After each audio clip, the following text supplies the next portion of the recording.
오늘은 예레미야 31장 10절에서 20절 말씀입니다.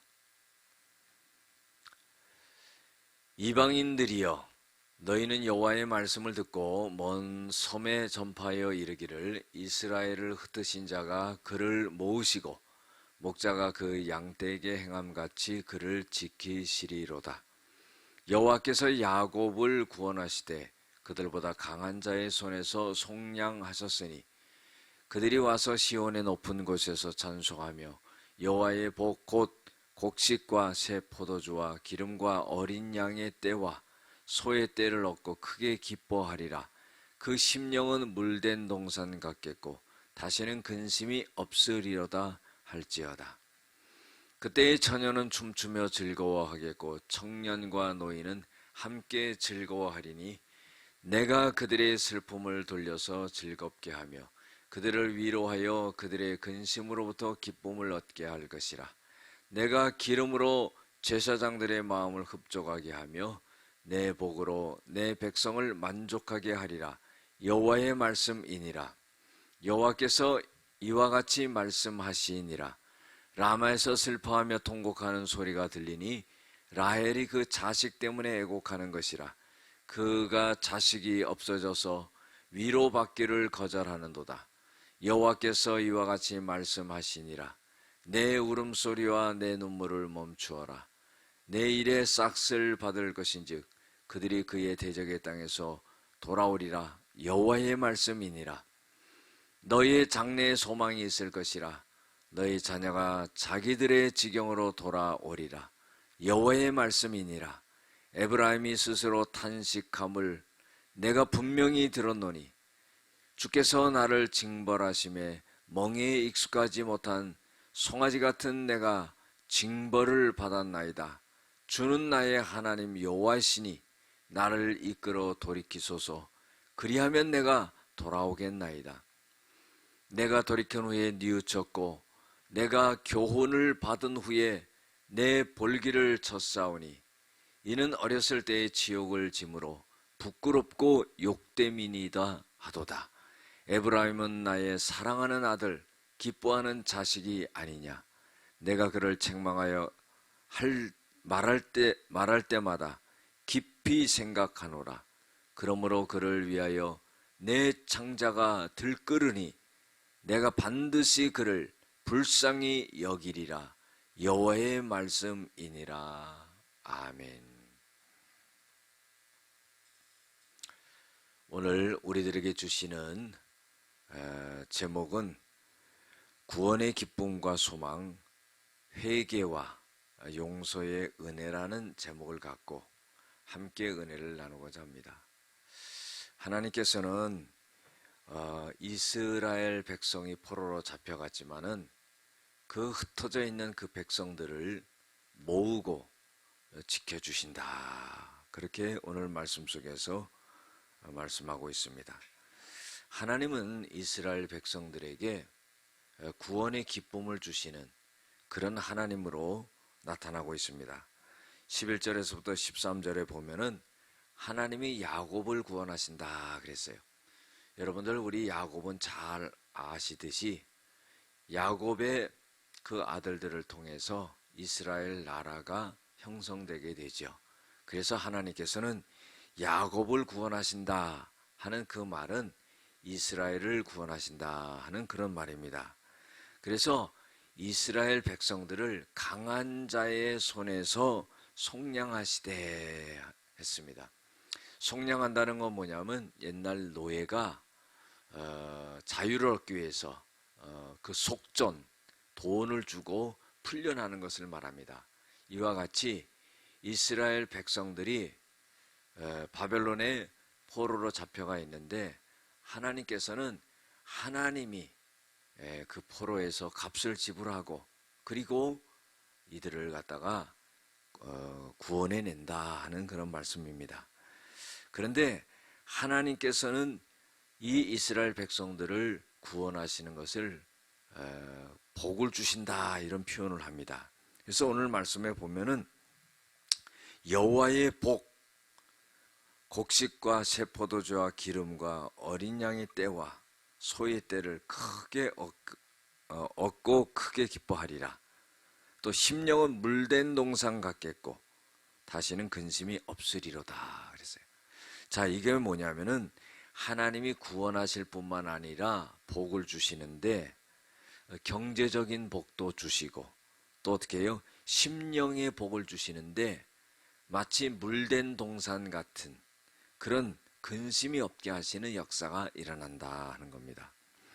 또 복받는 대상은 누구냐면 13절에 나타나 있는데 청년도 노인도 다 즐거워하리라.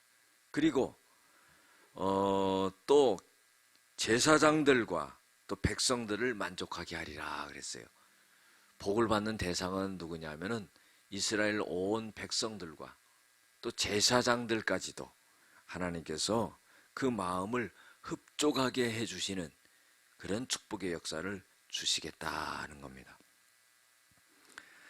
또 15절에서 17절까지 보면은 하나님께서는 이스라엘 백성들에게 장래에 미래에 소망을 주신다는 거예요.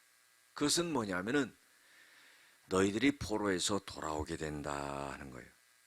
너희들이 포로로 잡혀있던 대적의 땅에서 돌아오게 된다. 그러기 때문에 너희의 울음소리와 내 눈물을 멈추어라 그랬습니다. 여러분들, 하나님은 우리들에게요 항상 소망을 주십니다. 우리가 믿음, 소망, 사랑, 그 중에 제일은 사랑이라 그랬어요. 그런데요, 다 중요하지요. 그런데 이 사랑도 중요하지만은 이 믿음이 또 얼마나 중요합니까? 이 믿음은 구원을 주시는 거예요. 그런데요, 죽을 때까지 믿어야 되거든요. 그런데 이 믿음이 약해질 때가 있고요. 또 절망할 때가 있고요. 그럴 때 이 믿음이 약해집니다. 그런데 이 믿음이 그렇게 침체되지 않기 위해서는 소망을 가져야 되는 거예요. 소망이 있어야지요. 하늘나라 간다는 소망이 있어야 되는 거예요. 구원받는 소망이 있어야 돼요. 그때 어떻게 해요? 믿음을 굳건하게 지킬 수 있는 겁니다. 그래서 하나님께서는 이스라엘 백성들에게 너희들은 먼 미래에 구원받아서 다시 너희들의 고국으로 돌아올 것이다 하면서 하나님이 소망을 주십니다. 그렇기 때문에 어떻게 해요? 슬퍼하지 말라 이 말이에요. 18절에서 20절에 보면은 하나님께서는 이스라엘 백성들에게 대하여서 회개하라 그랬어요. 그러면 하나님이 용서해 주시고 은혜를 베풀어 주신다 그랬습니다. 그래서 18절에 보면 에브라임이 스스로 탄식함을 내가 분명히 들었노니, 여기서 에브라임은 이스라엘 백성을 의미합니다. 그래서 하나님께서는 이스라엘 백성들이 하나님 앞에서 탄식했다, 이것은 회개했다는 거예요. 자기들의 죄가로 인해서 하나님 앞에 회개하면서 눈물을 흘리면서 탄식했다 하는 겁니다. 이것을 하나님이 분명히 들었다 그랬어요. 그래서 하나님께 우리를 이끌어서 돌이켜 주시옵소서. 그리하면은 우리가 포로에서 돌아오겠나이다.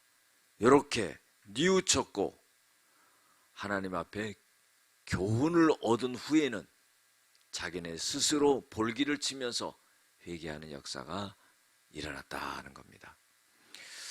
하나님은요, 회개를 시키시고 또 그 회개를 받으시고 그리고 하나님은 용서를 해 주실 뿐만 아니라 거기에 더하여서 은혜를 베풀어 주시는 하나님이에요.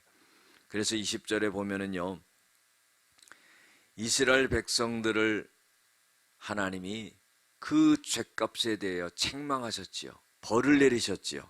그런데 그때마다 이 하나님의 마음은 아주 괴로웠습니다. 그 표현을 어떻게 하냐면은 하나님이 내 창자가 들끓으니 그랬어요. 하나님이 그 창자가 들끓는 것처럼 많이 괴로웠다 하는 겁니다. 그러니 내가 반드시 그를 불쌍히 여기리라. 이스라엘 백성들을 긍휼히 여겨 주신다. 그런 말씀입니다. 오늘 말씀 속에서 우리들에게 주시는 교훈은 첫 번째로 하나님은 구원 속에서 기쁨을 주신다 그랬어요. 그래서 우리가 항상 힘들고 어렵고 괴로울 때가 있지만은 기쁨으로 살아가고 즐거움으로 살아가고 하나님이 축복을 주신다는 소망으로 살아가야 돼요. 두 번째로는요, 하나님은 장래에 소망을 주신다 그랬어요. 이 소망은 뭡니까? 포로에서 돌아온다는 거죠. 우리들 현실에서도 마찬가지입니다. 힘든 일이 많이 있고 풀지 못하는 일이 많이 있다 할지라도 하나님 다 해결해 주신다, 이렇게 믿는 게 소망이에요. 이런 소망을 우리가 꼭 가져야 돼요. 마지막으로요, 회개하며 용서의 은혜를 하나님 앞에 구해야 된다 그랬어요. 여러분들, 하나님이 그냥 용서해 주는 거 아니에요. 하나님이 그냥 은혜를 주시는 게 아닙니다. 반드시 회개가 있어야 됩니다. 여러분들, 회개는요, 하나님의 은혜와 축복을 담는 그릇이라는 것을 꼭 알아야 됩니다. 그래서 우리가 하나님 앞에 조그마한 죄라도 회개하게 될 때 하나님은 용서하시고 우리들에게 큰 은혜를 베풀어 주시는 것을 믿으시기를 바랍니다. 기도하시겠습니다. 은혜와 사랑이 많으신 아버지 하나님, 참으로 하나님은 하나님의 백성들을 버리시지 아니하고 죄악 가운데서 구원해 주시고 기쁨을 주시고 축복을 주시는 하나님의 것을 믿습니다. 또한 하나님은 장래에 큰 소망을 주시며 회복을 주시는 그런 하나님의 것을 믿습니다. 또한 우리들을 회개시키시고 하나님 우리를 용서하시고 우리에게 큰 은혜를 베풀어 주시는 하나님의 것을 믿습니다.